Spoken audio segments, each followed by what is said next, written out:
Narinig ninyo ang layunin natin, mas malawak, mas matatag, at mas malinaw na pagkakaisa. Walang patumpik-tumpik. Ang alyansang ito at ang koalisyon na ito ay naglalayon na mabuo ang totoong panawagan that Marcos Jr. must resign. That is an option open to him in the Constitution. Hindi po yan illegal. Nasa saligang batas po na pwedeng magbitiw o umalis ng kusa ang Pangulo ng Bansa. Okay? Sa rules na ito, bago po ang pambansang kalagayan ng ating mga mayor na issue at ang major response ng ating mga parallel organization na i-deliver ni Councilor Tatay Rani at ang call to action ni Atty. Manny Luna, please, palakpakan natin ang mga sumusunod na nag-effort na pumunta rito. At ito ay pag nagpalakpak po kayo, mawawala ang inyong antok. At sigurado na hindi lang sabaw ang matitikman ninyo pag pumalakpak po kayo. Okay, palakpakan natin ang Alpha Care. Be lively and be uniting. Salamat, Alpha Care. Palakpakan, patayuin natin ang Alpha Care. Nandyan ba ang Alpha Care? Ayan. Ayun, salamat for coming over. Mga leaders lang po nila ito. Libo-libo po ang grupo nila. Sunod, ito po ay talaga namang tagapagtaguyod ng kapayapaan. Even before pa itong pagtitipon na ito. Grupo ng Citizens Crime Watch. Attorney Ferdy Topacio, National President. Tayo ang mga kontra-crime caravan natin. DRT, Duterte Riders Team, Quezon City, Chapter. Ayan. Ang mga motor, nandyan na ba sa paligid? Tataas yata ng 9 pesos por litro. Pero walang planong gobyerno kung paano tugunan ang sasambulang na krisis na ito. Pag-usapan yan mamaya ni Atty. Topacio. Palakpakan natin ang All for Sara. Ayan, sa likod. And then, ang grupo ng PDF. Si Brother Richard, ito po yung mga persons na physically challenged. Kahit naka-wheelchair, hindi nagpatinag, hindi nagpatigil, inabot ang Green Hills at ng San Juan Club Filipino para makasama natin ang ating mga mayroong mga iniinda na physical na challenge. Thank you, PDF. Hindi dito files iba po yung files. PDF na ito. Okay. Nandito rin ang Duterte pa rin!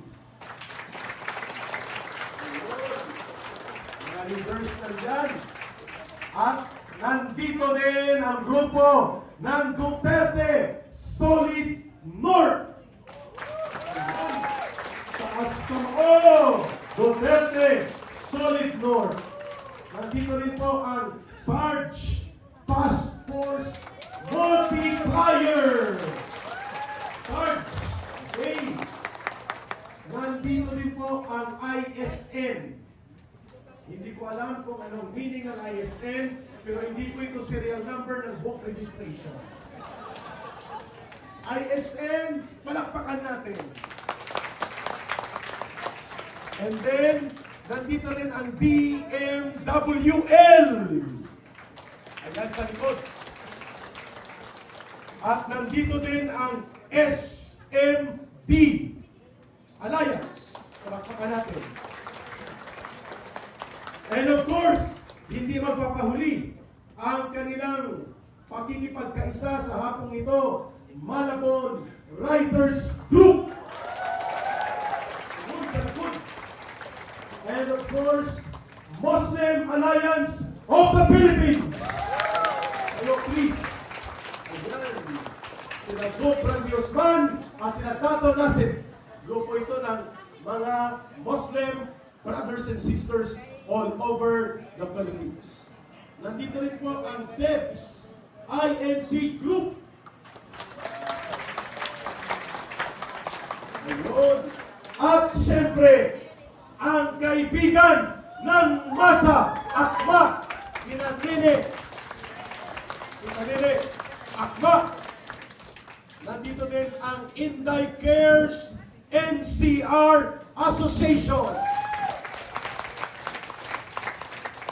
And of course, Duterte supporters from Bicol and Camarines Sur.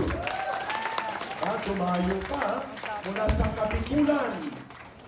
At nandito kasama natin ang ISDA. Ito po ang Youth Group for Duterte Alliance. Ayan, mga kababayan, magsasalita mamaya ang mga kabataan na ayaw nila na sila ay nire-recruit ng komunistang terorista, kundi sa makabuluhang gobyerno at totoong gobyerno na nakasandig sa tapang at malasakit.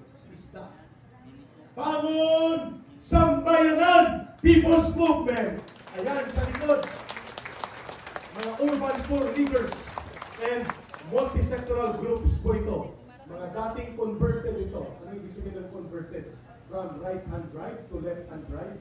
No. Ito po ay converted mula sa dating mga mass-based area ng CPP, NPA, NDF dito sa paligid ng Metro. Ngayon, kasama na natin. Ang grupong Transport Alliance Group.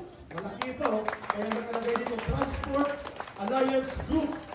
And of course, Duterte Riders Team NCRY. Ito, Mayor Rodrigo Roa Duterte, original 2015 group. Hanggang ngayon, lumalakas pa rin ang kanilang pagsulong. At siyempre, ang grupong palak, mga retired na mga pulis. Ayan sa likod.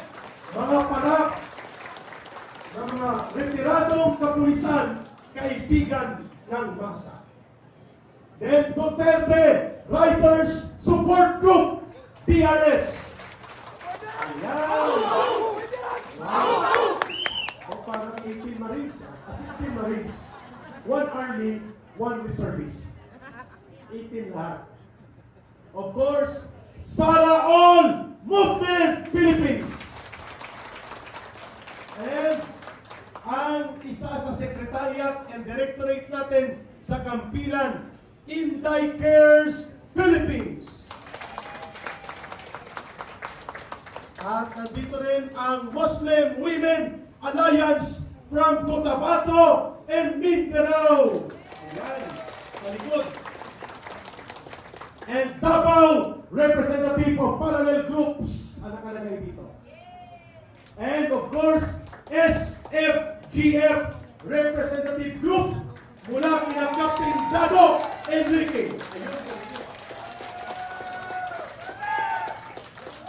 And hindi natin kakalimutan ang itinawag ni Vice President Sara Duterte, Miss Philippines, Mayor Inday Sara, supporters galing sa Masbate, Kabikulan, at iba pang bahagi ng Pilipinas. Laki ng delegation nyo. Talagang full force. Mayroon ba akong nakalimutan? Ito kay Congressman Jean. Ay, kay Brother Attorney Manny Luna.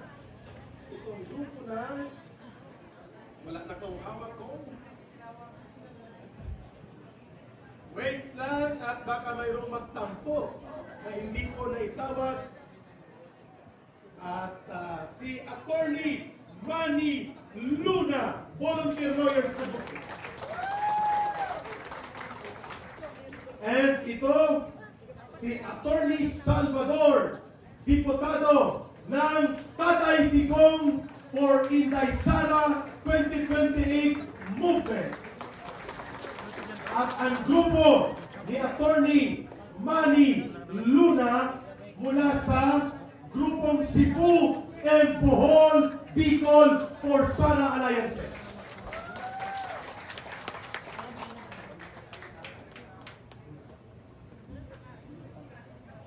yung hindi ko pa may tawag mamaya para correctly. Nandito rin ang Cebu Alliance. Okay. At ang kanilang leader representative ay si Ian and Moises. So Ian, Moises, nandyan sa likod. Wala na po si Abraham sa inyo. Si Ian at Moises lang. And of course, si Madam Rosene, Inday Cares, Panay Island, Calibo, and Aklan, kasama si Miss Claire, ang ating mga parallel group volunteers sa paligid po ng Panay Island, Calibo, Aklan, Antique, Capiz, Guimaras, Iloilo, at pati na ang Gandara, Samar.